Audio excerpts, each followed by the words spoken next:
গোলকগঞ্জ সমজিলাত গণৰাজ্য দিৱসৰ বিশাল প্ৰস্তুতি চলিত 2025 176 সংখ্যক গণৰাজ্য দিৱস উলহ মালহেৰে পালন কৰা নতুনকৈ গঠন হোৱা গোলকগঞ্জ সমজিলাত গণৰাজ্য দিৱসৰ কাৰ্যসূচী প্ৰস্তুতি তুংগত কৰি তুলিছে জিলা প্ৰশাসনে 1950 চনৰ 26 জানুৱাৰী দিনটোতে ভাৰতৰ সংবিধান গৃহীত হৈছিল।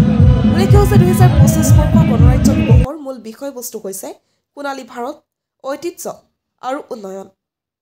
গোলকগঞ্জৰ সমজিলা গণৰাজ্য দিৱসৰ পেৰেডত আৰক্ষী উপপৰিদৰ্শক মুনিন শৰ্মা পেৰেড কামাণ্ডাৰ হিচাপে দায়িত্ব পালন কৰে।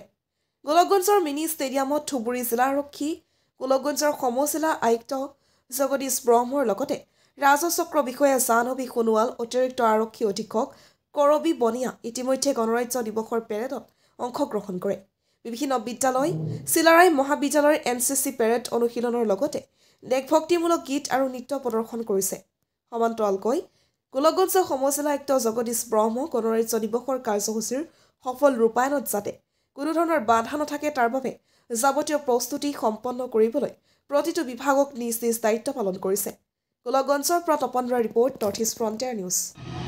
মই নমস্কাৰ জনাইছোঁ, সমগ্ৰ দেশবাসীকো নমস্কাৰ জনাইছোঁ আৰু অসমৰ যিখিনি আছে সবকে নমস্কাৰ জনাইছোঁ।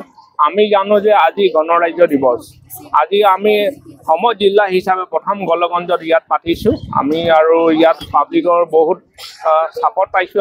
আমি জানো যে অসমৰ ভিতৰত এইখন এখন পিছপৰা জগা বুলি ক'ব লাগিব, কাৰণ আমি ইণ্টাৰনেশ্যনেল গেটৰ যোনটো আমাৰ ইণ্ডো বাংলা আছে এখেত ইয়াৰ 3 কিলোমিটাৰ মানে হয়, য'ত আমাৰ মানে এইখন সম জিলাই মানে আজি যে ইমান ভালকৈ সুযোগ এটা পাইছে।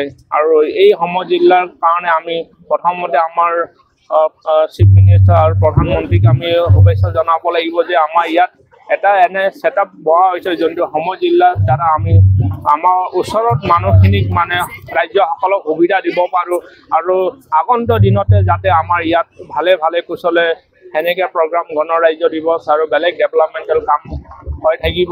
আৰু সকলোকে মই নমস্কাৰ জনাই সেইটো আজিৰ দিনটো শুভেচ্ছা জনাইছোঁ। থেংক ইউ, ধন্যবাদ।